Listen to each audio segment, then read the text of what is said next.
hakeri turpina aktīvi uzbrukt Latvijas digitālajai infrastruktūrai. Zīmīgi, ka tagad biežāk tiek uzlausti vieglāki mērķi, proti nevis valsts iestādes, bet uzņēmumi un mājsaimniecības. Tā no ugunsgrēka nesen vajadzējis glābt kādu automatizētu graudu kalti, un ļaundari pamanījušies ielausties arī kāda valdības ministra mājokļa apkūres katla sistēmā. Turpina Jānis Zvērs. Tehnoloģiju drošības incidentu novēršanas institūcija CERT.LV aprēķinājusi, ka aizvadītajā decembrī Latvijā reģistrētas 275 000 kibertelpas apdraudējumam pakļautās unikālās IP adreses, kas ir par 18% vairāk nekā gadu iepriekš. Uzbrucēji saistīti ar Krievijas interesēm dara visu, lai ierieptu Latvijai. Ja agrāk uzbrukums vērs galvenokārt pret valsts iestādēm, tagad triecienus bieži saņem uzņēmumu un mājsaimniecības. Lielākā problēma ir viegli uzlaužamas sistēmas, ar kurām attālināti vada visdažādākās ierīces. Jā, ir vairāk incidenti bijuši, kuru starpā ir arī ļoti nopietni. Piemēram, ļoti lielas graudu kaltes.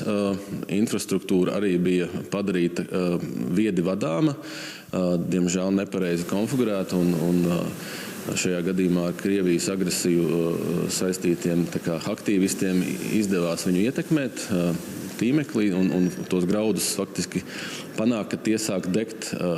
Tad ļoti veiksmīgi šajā gadījumā to incidentu izdevās risināt, jo laicīgi izdevās pamanīt. Kiberdrošības uzrauga mierina. Viņi monitorē situāciju un, ja pamana kādas robas drošībā, proaktīvi par to ziņo interneta pakalpojumu sniedzējiem, kas savukārt brīdinājumu nodod gala lietotājiem. Svarīgi ir šos brīdinājumus nelaist grausīm. Diemžēl tos bieži vien ignorē ne tikai mājsaimniecības, bet arī uzņēmumi. Līdzīgi ir bijis arī ar citām industriālām iekārtām, kas, dzesē piena produktus un tam līdzīgi. Un arī mazāki incidenti, kur starp citu vienam no ministriem mājās ir bijis apkures katls, kurš ir bijis šādā veidā eksponēts. Protams, ka ministrs pats jau neuzstādīšu apkures katlu. Tas ir tas moments, ko es arī minēju par šiem mājas maršrutētājiem. Ir svarīgi, ka tie cilvēki, kuri mums sniedz šos pakalpojumus, uzstāda gan šos solāros paneļus, apkures katlus un citas viedas ierīces vai viņu moduļus, ka viņi par to padomā, ir informēti un šo te saucamo kiberhigienas praksi tomēr piekopja. Tehnoloģija entuziasts Elvis Strasdiņš ikdienā saņem neskaitāmas palīgās sauciens no uzņēmumiem un privātpersonām, kas taujā padomus, kā uzlabot savu kiberdrošību. Zināšanas par elementārām digitālās drošības lietām Latvijā ir ļoti sliktas. Un ne tikai gala lietotājiem, bet arī cilvēkiem, kuriem darba pienākumu pēc būtu jābūt lietas kursā, piemēram, ierīkojot klientiem viedās mājas risinājumus. Cilvēkam vajag izremontēt māju.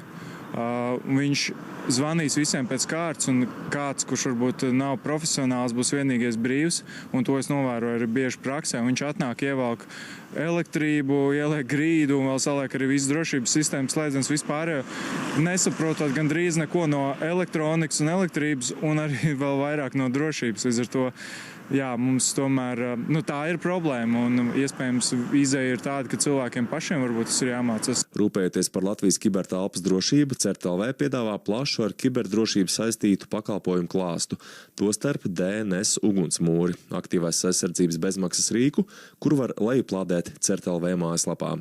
Jānis Zvērs, Juris Binders, TV3.